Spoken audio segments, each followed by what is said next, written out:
جی ہاں دوستو، آپ دیکھ رہے ہیں ٹی کے نیوز میں ہوں آپ کے ساتھ محمد عالمگیر۔ ٹی کے نیوز میں آپ کا سواگت ہے، خیر مقدم ہے۔ جولائی کی آج 19 تاریخ ہے۔ 21 تاریخ کو بقرعید ہے۔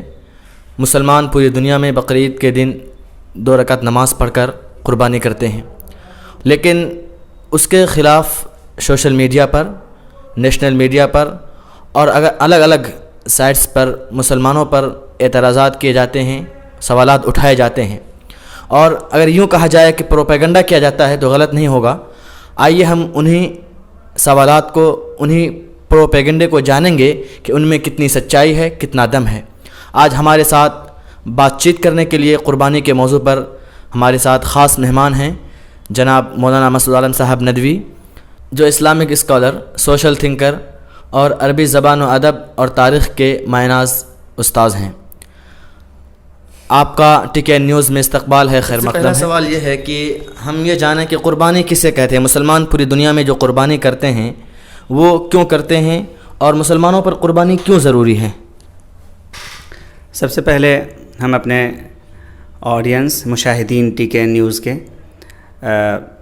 ان کی خدمت میں اپنی طرف سے تشکر کے کلمات پیش کرتے ہیں، ان کا شکریہ ادا کرتے ہیں کہ وہ اس بامقصد چینل کی نشر و اشاعت میں، اس کے فروغ میں حصہ لے رہے ہیں۔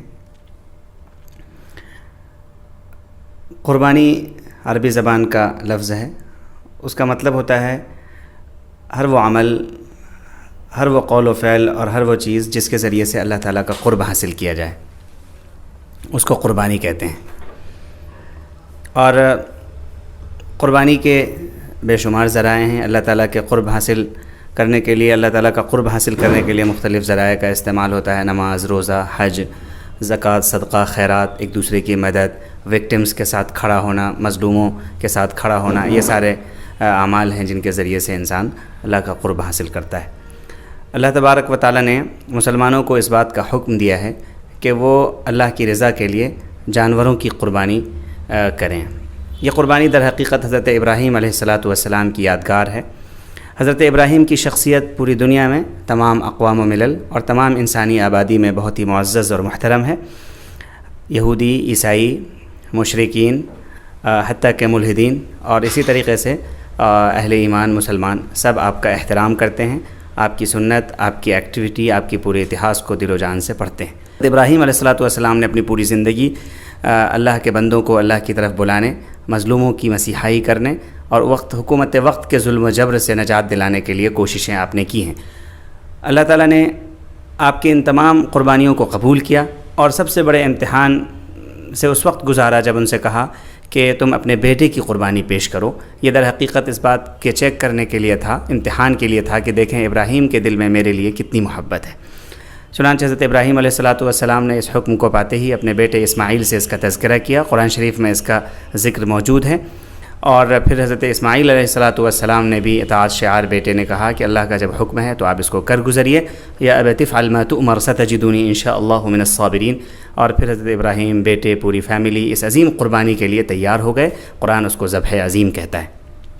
اللہ تعالیٰ نے جب دلوں کا امتحان لے لیا تو پھر اس کے بعد جو ہے ایک دمبا بھیجا اور اس کی قربانی کی گئی، اور اللہ تعالیٰ نے آپ کی نسل میں بہت برکت عطا فرمائی اور پوری انسانیت کے لیے آپ کو اسوہ اور پیشوا بنایا۔ قرآن شریف میں ہے ان ابراہیم کان امۃ قانتا للہ حنیفا ولم یک من المشرکین، کہ ابراہیم اپنی ذات میں ایک انجمن ہے، ایک دنیا ہے، چنانچہ پوری دنیا۔ تو قربانی کا جو یہ حکم ہے اس طریقے سے اس امت کو دیا گیا ہے۔ ایک بات آگے اور یاد رکھنے کی ہے کہ قربانی کا جو تصور ہے، سیکریفائز، اسی طریقے سے ہندی لفظ لیں تو بلی، اس کا تصور صرف مسلمانوں کے ہاں نہیں ہے بلکہ یہودیوں کے ہاں بھی قربانی کا تصور ہے، عیسائیوں کے ہاں قربانی کا تصور ہے، اسی طریقے سے ہندوؤں کے ہاں بھی جانوروں کی بلی پیش کرنے کا تصور موجود ہے، اور ہر سال کروڑوں اربوں بکرے جو ہے بلی میں پیش کیے جاتے ہیں، الگ الگ مندروں میں، الگ الگ مقامات پر، الگ الگ موقع پر۔ تو قربانی کا جو تصور ہے یہ عالمی تصور ہے، عالمگیر تصور ہے، گلوبل کانسیپٹ ہے، صرف مسلمانوں کے ہاں نہیں ہے۔ موقع الگ ہے، وقت الگ ہے۔ پرسوں جو قربانی ہوگی 3 دن تک لگاتار، یہ مسلمانوں کے یہاں ہوگی۔ الگ الگ موقع پر الگ الگ قوم بھی جانور کی قربانی پیش کرتی ہے۔ اس کانسیپٹ کو کلیئرٹی کے ساتھ اچھی طرح سمجھنا ضروری ہے۔ آگے ہم آپ کو بتائیں کہ قربانی جو ہے یہ ایک سماجی ضرورت ہے، انسانی فطرت بھی ہے۔ حضرت ابراہیم علیہ السلام کی وہ سنت ہے جس کو محمد عربی صلی اللہ علیہ وسلم نے اپنی پوری امت پر مشروع فرمایا ہے، اور یہ ہر مسلمان پر جن کے پاس نصاب کا جو مالک ہو، مطلب 52.5 تولہ چاندی یا 7.5 تولہ سونا، 52.5 تولہ چاندی کی قیمت تقریباً 25 سے 30 ہزار کے دورانیے پر ہے۔ اگر قربانی کے دنوں میں اتنے پیسوں کی مالیت اس کے پاس موجود ہے تو اس پر قربانی واجب ہے، اور یہ ایک عالمی، انسانی اور اسلامی تہوار ہے جس سے سب کو فائدہ ہوتا ہے، کسی کو کوئی نقصان نہیں ہوتا ہے۔ آپ سے دوسرا سوال یہ ہے کہ بے زبان معصوم جانوروں کو قربان کرنا ایک بے رحم عمل ہے۔ اسلام امن پسند اور رحم و کرم کا مذہب ہے، تو پھر اس کی مذمت اسلام میں کیوں نہیں ہے؟ اصل میں اسلام جو ہے نا، یہ فطری مذہب ہے، نیچرل دین ہے، یہ نیچر کے خلاف، انسانی فطرت کے خلاف نہیں جاتا ہے۔ انسانوں کو ایسے احکامات دیتا ہے، ایسی ہدایتیں، ایسے ایڈوائزریز، ایسے آرڈرز دیتا ہے جس سے انسانیت زندہ رہے، اس کائنات کی حفاظت ہو، یونیورس کی حفاظت ہو، ماحولیات کی، انوائرمنٹل سائنس ترقی کرے۔ آپ کو پتہ ہے کہ یہ کہنا کہ جانوروں کی گردن پہ چھری چلانا اور اس کو ذبح کرنا اور اس کا گوشت کھانا یہ بے رحمانہ عمل ہے، یہ بہت ہی کمزور بات ہے، عقل سے پرے ہے، پوری دنیا کے تمام مذاہب کے خلاف ہے، ہیومینٹی کے خلاف بات ہے یہ، بلکہ انسانیت اسی پر قائم ہے کہ الگ الگ چیزیں جب قربانی پیش کرتی ہیں تب جا کے اس کائنات کا تحفظ ہو پاتا ہے۔ پیڑ پودے ہیں، اس کی کٹائی ہوتی ہے، مچھلیاں ہیں تالاب میں، اس کا شکار کر کے لوگ کھاتے ہیں۔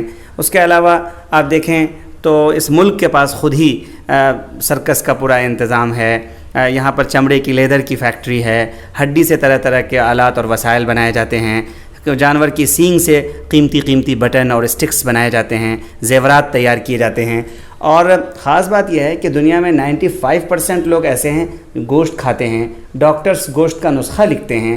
تو ایسے میں یہ کہنا کہ جانور کی گردن پہ چھری چلانا، اس کا خون میں بہانا یہ بے رحمانہ عمل ہے، یہ بات انسانی جو قدریں ہیں، جو شروع سے لے کے آج تک کا جو انسانی اتہاس ہے، یہ اس کے خلاف ہے۔ یہ معاملہ اسلام کا تو ہے نہیں بھائی۔ جو ہندو دھرم کی کتابیں ہیں اس میں بھی گوشت خوری کی ترغیب آئی ہے باقاعدہ طور پر۔ خود جو بڑے بڑے دیوتا ہیں وہ جانوروں کے کھال پہنے نظر آتے ہیں۔ اسی طریقے سے آپ دیکھیں میڈیکل کالجز وغیرہ میں مینڈک پر آپریٹ کیا جاتا ہے، اس پہ آپریشن کی مشق کرائی جاتی ہے۔ اس کے علاوہ ہر طرح سے آپ دیکھیں، خود اس ملک کے اندر کیا آدیواسی ہیں، دلت ہیں، ہندوز ہیں، یہودی ہیں، عیسائی ہیں، جینی ہیں، بدھسٹ ہیں، سارے کے سارے لوگوں میں بڑی تعداد میں ہر کمیونٹی میں ایسے لوگ پائے جاتے ہیں جو گوشت کو پسند کرتے ہیں، اور گوشت انسانوں کے لیے بہت ضروری ہے، ویسے ہی جیسے ساگ سبزی، پھل، غذا، ہوا، دوا ضروری ہے۔ یہ بات ہم نہیں کہتے ہیں، یہ بات ڈاکٹرز کہتے ہیں، ایکسپرٹس کہتے ہیں، ان کے نسخوں میں یہ بات موجود ہے۔ خود ہندوستانی سرکار دنیا میں، انڈیا جو ہے، انڈین گورنمنٹ دنیا میں سب سے زیادہ گوشت ایکسپورٹ کرنے والے ملکوں میں سے ہے۔ ایئر انڈیا کو آپ کیا کہیں گے؟ وہ اپنے ایئر سے امریکہ اور اس کے علاوہ دنیا کے عرب ملکوں میں بیف سپلائی کرتا ہے۔ یہ تو میں سمجھتا ہوں کہ یہ بات بہت ہی کمزور ہے کہ یہ بے رحمانہ عمل ہے۔ اگر یہ بے رحمی ہے تب تو پھر یہودیت میں بھی بے رحمی ہے، عیسائیت بے رحم ہے، لیفٹسٹ جو ہے بے رحم ہے۔ اسی طریقے سے اس ملک کے ہزاروں ہندوؤں کو بے رحم کہنا پڑے گا جس کے ہاں کرونا اور دیا کا بھاؤ پایا جاتا ہے۔ جو لوگ یہ کہتے ہیں کہ ہم جیو ہتیا نہیں کرتے ہیں، کیا یہ بات کہاں تک درست ہے؟ بہت زور شور سے جیو ہتیا کی بات دیش میں، اسپیشلی انڈیا میں اٹھائی جاتی ہے۔ جیو ہتیا کا مطلب یہ ہوتا ہے کہ ظلماً کسی کو نہ مارا جائے۔ اس ملک میں تو آئے دن لنچنگ میں لوگ مارے جا رہے ہیں۔ مارنے والے کون لوگ ہیں؟ اس ملک کے اندر آپ دیکھ لیجئے، زمین جائیداد کے جھگڑوں میں قتل کے واقعات پیش آ رہے ہیں۔ اس مسئلے کو دیکھا جانا چاہیے۔ آپ سے ایک اہم سوال یہ ہے کہ قربانی سے عام شہریوں کا اور سرکار کا کیا فائدہ ہے؟ کیا سرکار کو اس میں بینیفٹ ہے جو اس کو پروٹیکشن پرووائڈ کرتی ہے اور الگ الگ طریقے سے اس کو تحفظ دیتی ہے؟ قربانی سے سب کا فائدہ ہے، ہندوؤں کا، مسلمانوں کا، سکھوں کا، جینیوں کا، غریبوں کا، امیروں کا، سب کا فائدہ ہے۔ اصل میں قربانی، جو جانوروں کی قربانی ہوتی ہے آپ اس میں غور کریں تو آپ دیکھیں گے کہ کسان جانور پالتے ہیں، اس میں ہندو بھی ہیں، مسلم بھی ہیں، سکھ بھی ہیں، عیسائی بھی ہیں، جینی بھی ہیں، بدھسٹ بھی ہیں، سب ہیں، اور قربانی کے موقع پر جانوروں کی فروخت کر کے یہ اپنی ضرورتوں کی تکمیل کرتے ہیں، اپنے بچوں کی فیس ادا کرتے ہیں، اپنے پیٹ کی آگ بجھاتے ہیں، اور اس طریقے سے گھر بناتے ہیں۔ یہ سب فائدے کے ذرائع ہیں، اور اربوں کھربوں روپے کا ٹرن اوور ہوتا ہے اس میں، اور حکومت چاہتی ہے کہ ماہی پروری، مویشی پالن کو بڑھاوا دیا جائے۔ قربانی کے ذریعے سے اس کی حوصلہ افزائی ہوتی ہے، لوگ باقاعدہ پال پال کر رکھتے ہیں جانور، ہندو، مسلم، غریب، دلت، آدیواسی، سب کہ قربانی کے موقع پر اس کو فروخت کریں گے، تو عام شہریوں کا ایک فائدہ ہے۔ غریب لوگ آپ دیکھیے، جا کے چلے جائیے آپ لکھنؤ میں، ہر شہر میں جا کے پتے بیچ کر فائدہ اٹھاتے ہیں، ہزار روپے کے پتے بیچ دیتے ہیں، جنگلوں سے پتے کاٹ کر لاتے ہیں، بیچتے ہیں، اس سے ان کی ضرورت کی تکمیل ہوتی ہے۔ ٹرالی، ٹرک، ٹریکٹر، اس کے علاوہ مختلف جو لوڈنگ کی گاڑیاں، ٹرینیں، اس کے ذریعے سے مویشی کی سپلائی یہاں سے وہاں، وہاں سے وہاں، وہاں سے وہاں ہوتی ہے، تو اس سے روزگار کے مواقع نکلتے ہیں۔ جو قصاب ہیں، قریشی برادران ہیں، عموماً یہ لوگ محنت کش ہوتے ہیں، ان کے لیے روزگار کے مواقع ہوتے ہیں۔ پھر یہ کہ ان جانوروں سے لیدرز، چمڑے ہوتے ہیں، ہڈی ہوتی ہے، اس کی چربی ہوتی ہے، اس کی سینگیں ہوتی ہیں، تو یہ سب کام آتے ہیں۔ آپ کو پتہ ہے پورے ملک میں اس کے زبردست قسم کے کارخانے ہیں، ان سب سے فائدہ اٹھایا جاتا ہے، تو رہے اس سے محروم آبی نخاکی، ہری ہو گئی ساری کھیتی خدا کی، سب کو فائدہ ہوتا ہے۔ اور ٹیکسز جو ہوتے ہیں، جی ڈی پی کا گروتھ ہوتا ہے، تو سرکار کو بھی اس سے فائدہ ہوتا ہے، جبھی تو سرکار پروٹیکشن دیتی ہے، لائسنس پرووائڈ کرتی ہے، تو اس میں نقصان کسی کا نہیں ہے، سب کا فائدہ ہے۔ سوال یہ آتا ہے ہمارے بعض ناظرین کی طرف سے بھی آیا ہے کہ پوری دنیا میں مسلمان کروڑوں کی تعداد میں جانور ذبح کرتے ہیں، گائے، بھینس، بکرے، دمبے وغیرہ، تو کہیں نہ کہیں ایسا لگتا ہے کہ آپ کو کہ ایک نہ ایک دن یہ جانور ختم ہو جائیں گے؟ ارے بھائی، قربانی کی وجہ سے اگر جانوروں کو ختم ہونا ہوتا تو 1400 سال سے برابر دنیا کے مسلمان قربانی کر رہے ہیں، ہندو بکروں کی بلی چڑھاتے ہیں، جو یہودی عیسائی قربانیاں کرتے ہیں اپنے اپنے رسم و رواج کے مطابق، تو جانوروں کو تو ختم ہو جانا چاہیے تھا۔ تو قربانی سے جانور ختم نہیں ہو سکتے ہیں، کبھی نہیں ہو سکتے، بلکہ ایک فطرت کا، قدرت کا، اللہ تعالیٰ کا ایک قانون یاد رکھنا چاہیے اس موقع پر ہمیں۔ جس چیز کا زیادہ استعمال ہوتا ہے، زیادہ ضرورت ہوتی ہے اللہ تعالیٰ کی طرف سے، قدرت کی طرف سے، وہ چیز زیادہ سے زیادہ پرووائڈ کرائی جاتی ہے۔ ہوا کی ضرورت زیادہ ہے، پانی کی ضرورت زیادہ ہے، تو وہ چیزیں زیادہ ملتی ہیں۔ بکروں کی ضرورت زیادہ ہے، باوجود اس کے کہ بکریاں کم بچے دیتی ہیں، پھر بھی بکرے دنیا میں زیادہ پائے جاتے ہیں۔ کتے کا استعمال کم ہوتا ہے، 7 8 بچے وہ کتے دیتے ہیں، کتیا دیتی ہے، پھر بھی اس کی نسل کم پائی جاتی ہے۔ تو قربانی کرنے سے نسلوں کی افزائش ہوتی ہے، یہ جانور اور بڑھیں گے، مارکیٹ میں اس کی مانگ بڑھے گی، جو کسان ہیں، جو پشو پالن سے جڑے ہوئے لوگ ہیں، وہ اور زیادہ محنت سے اور زیادہ توانائی کے ساتھ اس کے لیے کام کریں گے، تو اس سے کیا ہوگا کہ گروتھ ہوگا۔ جب اس کا استعمال ہوگا، اس کی طلب بڑھے گی، تو کمک پرووائڈ کرنے میں لوگ آگے بڑھیں گے، تو اس سے نسل کا خاتمہ نہیں ہوگا، اس سے نسل بڑھے گی۔ گھوڑے لوگ جب استعمال کرتے تھے تو گھوڑے بکتے تھے، گھوڑے تر کر دیا تو نسلیں فنا ہو گئی گھوڑے کی، اب گھوڑے دکھتے بھی نہیں، ملتے بھی نہیں ہیں، بہت کم، ریئر ملتے ہیں، پہلے ہر گھر میں گھوڑا ہوتا تھا۔ اسی طریقے سے اگر لوگ جانوروں کا استعمال چھوڑ دیں گے، اس کا گوشت کھانا چھوڑ دیں گے، قربانی کرنا چھوڑ دیں گے، تو خطرہ ہے اس کا کہ نسلیں فنا ہو جائیں۔ اس وجہ سے قربانی کے ذریعے سے اس کی نسلیں بڑھیں گی اور فنا نہیں ہوں گی، اس کو ہمیشہ یاد رکھا جانا چاہیے۔ نسلوں کو باقی رکھنے کے لیے بھی قربانی ضروری ہے۔ بہت اہم بات ہے کہ جس کی ضرورت جتنی زیادہ ہوتی ہے وہ چیز اتنی زیادہ مقدار میں پرووائڈ کی جاتی ہے، فراہم کی جاتی ہے، یہ قدرت اور فطرت کا ایک قانون ہے۔ قربانی کی وجہ سے مسلم محلوں میں عام طور پر دیکھا جاتا ہے کہ وہاں گندگی پھیل جاتی ہے، آب و ہوا متاثر ہوتا ہے، اس سے بیماریاں پھیلنے لگتی ہیں، اس پر آپ کیا کہنا چاہتے ہیں؟ ہاں، یہ اویئرنیس بہت ضروری ہے۔ گاؤں، دیہات، گلی محلے صاف ہونے چاہیے، اس کا سیور لائن ٹھیک ہونا چاہیے، واٹر لائن ٹھیک ہونا چاہیے، سڑکیں بننی چاہیے، صفائی کے ممکنہ انتظامات ہونے چاہیے، ہر سطح پہ ہونے چاہیے۔ بہت سی جگہوں پہ انسان اپنے جو ہے غلاظت وغیرہ، سب گندگی وغیرہ کے لیے ان کے پاس نہیں ہے، اس کا انتظام ہونا چاہیے۔ جو لوگ قربانی کرتے ہیں، جانور خریدتے ہیں، پیسے خرچ کرتے ہیں، انہیں صفائی ستھرائی کا پورا خیال کرنا چاہیے اپنی پوری لائف میں۔ یہ بات بہت ہی بے تکی اور غیر ذمہ دارانہ ہے کہ اوجری اور جو ہے اس کی کھال، اس کی ہڈی یا اس کی کوئی بھی چیز ادھر ادھر ضائع کر کے اس سے جو ہے گندگی اور ماحولیاتی آلودگی پیدا کی جائے، یہ نہ تو شریعت میں درست ہے، نہ ملکی قانون میں درست ہے، نہ سماجی ذمہ داری کے حوالے سے یہ بات ٹھیک ہے۔ سرکاریں جگہ جگہ یہ چیزیں پرووائڈ کرتی ہیں، پرائیویٹ سیکٹر کے جو لوگ ہیں وہ لوگ بھی اس کا انتظام کرتے ہیں، خود شہریوں کو اس کا بھرپور خیال رکھنا چاہیے۔ گاؤں دیہات میں یہ کام بہت آسان ہے، انہیں زمین میں دفنا دینا چاہیے فضلات کو اور تمام جو ہے فاضل چیزوں کو، گندگی ہرگز نہیں پھیلنے دینا چاہیے۔ شہر میں جو الاؤڈ پلیسز ہیں، مقامات ہیں اس طرح کی چیزوں کے ڈالنے کی، وہیں جا کر ڈالنا چاہیے۔ ہم تمام قربانی کرنے والوں سے اپیل کریں گے کہ وہ صفائی ستھرائی کا خاص خیال کریں۔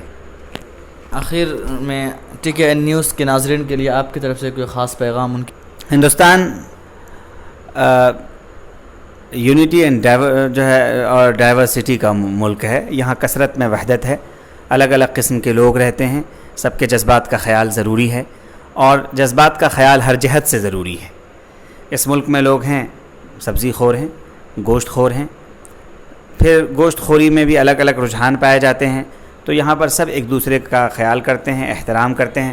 میں سمجھتا ہوں کہ قربانی کے اس تہوار میں بھی سب کا خیال، سب کا احترام ہونا چاہیے اور احترام کی اس فضا میں ہی ہم لوگ ترقی کر سکتے ہیں۔ امن و امان کو خطرے میں ڈالنے والی کوئی حرکت نہیں ہونی چاہیے۔ ہم اپنے برادران وطن سے بھی گزارش کریں گے کہ آپ قربانی کے اس تہوار کی اہمیت، اس کی عظمت کو سمجھیں۔ اس میں در حقیقت یہ روح پائی جاتی ہے کہ ایک شخص اپنی جان، مال، عزت و آبرو، اپنے وطن، اپنی فیملی اور انسانیت کے تحفظ کے لیے ہر طرح کی قربانی پیش کرے، وقت کی قربانی، علم و فکر کی قربانی، آئیڈیاز دے اور اس کے علاوہ جب ضرورت پڑے تو جان بھی دے۔ یہ جانور کی قربانی در حقیقت اس بات کا اشارہ ہے کہ آج ہم اپنا مال خرچ کر کے جانور خرید کر اس کو محنت سے پال کر اللہ کی راہ میں غریبوں کی مدد کے لیے اور غذا سے لے کے مختلف اسباب و وسائل پرووائڈ کرنے کے لیے، روزگار کو ترقی دینے کے لیے جہاں یہ سب کچھ کرتے ہیں، وہیں کل جب جو ہے وطن کو اور جو ہے خون کی ضرورت ہوگی تو ہم اس سے بھی دریغ نہیں کریں گے۔ تو ہم چاہیں گے کہ بہت ہی پرامن طریقے سے، پیسفل طریقے سے اس کو آگے بڑھائیں اور اس کی خوشیوں میں سبھی شریک ہوں۔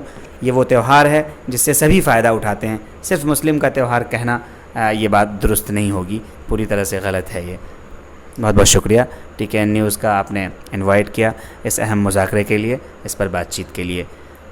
Thank you. آپ کا بھی بہت بہت شکریہ کہ آپ نے اپنا قیمتی وقت TKN نیوز پر دیا اور آپ نے ہمارے جو سوالات تھے اور ہمارے ناظرین کے جو سوالات تھے ان کے تشفی بخش جواب دینے کی کوشش کی، اور امید کرتے ہیں کہ ہمارے جو ناظرین ہیں جو ہمارے اس ویڈیوز کو دیکھ رہے ہیں وہ ان سوالات کے جوابات سے اطمینان حاصل کریں گے۔ اور اگر آپ کو کہیں پر کسی طرح کی کوئی دشواری، کوئی اعتراض، کوئی سوال آپ کے ذہن میں ہو تو آپ ضرور کمنٹ باکس میں لکھیں، ہمیں بھیجیں۔ ہماری ویڈیوز پسند آئے تو لائک کریں، اور اگر ہمارے YouTube چینل پہ آپ نئے ہیں تو سبسکرائب کریں۔ اگر ہمارے یہ ویڈیو فیس بک پر دیکھ رہے ہیں تو پلیز پیج کو فالو کریں۔ شکریہ۔